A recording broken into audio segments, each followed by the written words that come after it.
Existe uma anedota no folclore político que está longe de ser mentira, pois acontecia de fato. O empregado de um coroné do interior vai votar e o patrão lhe dá um papel fechado, bem dobradinho, que ele deveria colocar na urna, o empregado, né, sem ler nada do que estava escrito. Sem contar que muitos deles nem sabiam ler. O pobre do empregado ficou curioso. Patrão, eu queria saber em quem eu votei. Aí o coroné do interior falou grosso. Você tá louco? Não sabe que o voto é secreto? Eu me lembro dessa anedota que, como eu disse, não está longe da realidade dos rincões do interior, onde quem manda é o coroné das grandes fazendas. Eu me lembrei disso ao ler uma reportagem segundo a qual a confiança nas urnas eletrônicas tem diminuído diante dessa ridícula campanha contra o voto eletrônico, cuja maior vantagem, o voto eletrônico, e não a campanha contra, além de permitir uma apuração cada vez mais rápida, é a de impedir fraudes nas eleições. Eu fico impressionado com a facilidade que os brasileiros têm para serem enganados. Nos Estados Unidos, que é o país sempre elogiado exatamente por quem acusa as urnas eletrônicas de fraude, sem nenhuma prova, o voto é na base do papel e na vagarosa apuração que ocorreu nas últimas eleições, de voto a voto, houve uma campanha acirrada por parte do eventual perdedor que resultou até numa vergonhosa e criminosa invasão do Capitólio. Como dizia o escritor e dramaturgo Nelson Rodrigues, o brasileiro tem mesmo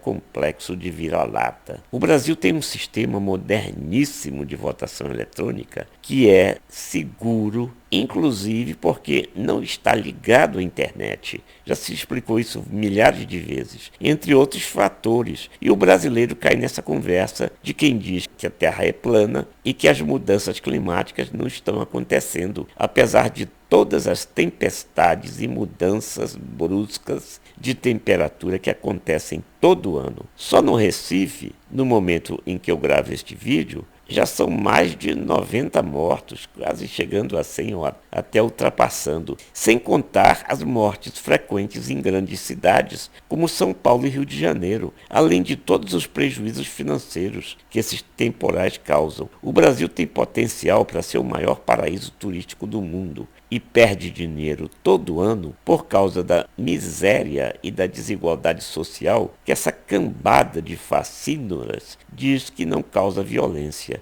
E é muito fácil descobrir a verdade. Basta ver o índice de segurança em todos os países, vou repetir, em todos os países em que essa desigualdade social é baixíssima, quase inexistente. E eu não estou falando em pobreza, porque mesmo em países onde há pobreza e não há tanta desigualdade social, o índice de violência é muito menor do que no Brasil.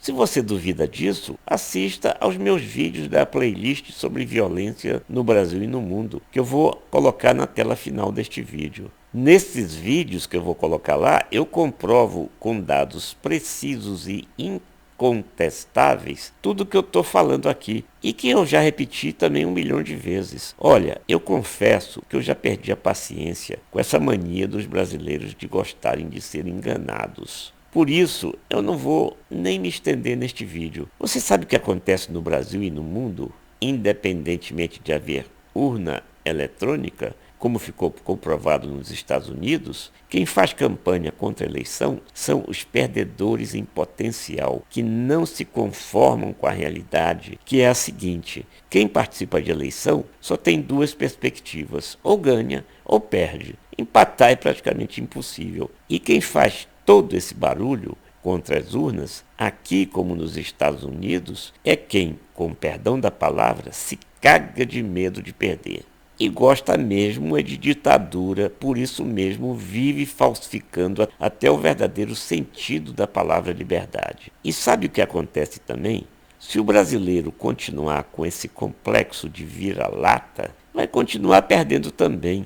Como acontece desde 1500, quando Cabral descobriu o país onde os indígenas estão sendo massacrados e os políticos e governos são péssimos, porque sabem que os brasileiros, mesmo que não gostem de latir, se contentam em ficar mugindo um monte de idiotices. E quem quiser se retirar do canal, fique à vontade. Eu quero aqui só os inteligentes. Aquele abraço para quem tem cérebro para pensar, porque o que eu quero é um país decente. E vá para PQP quem me chama de comunista.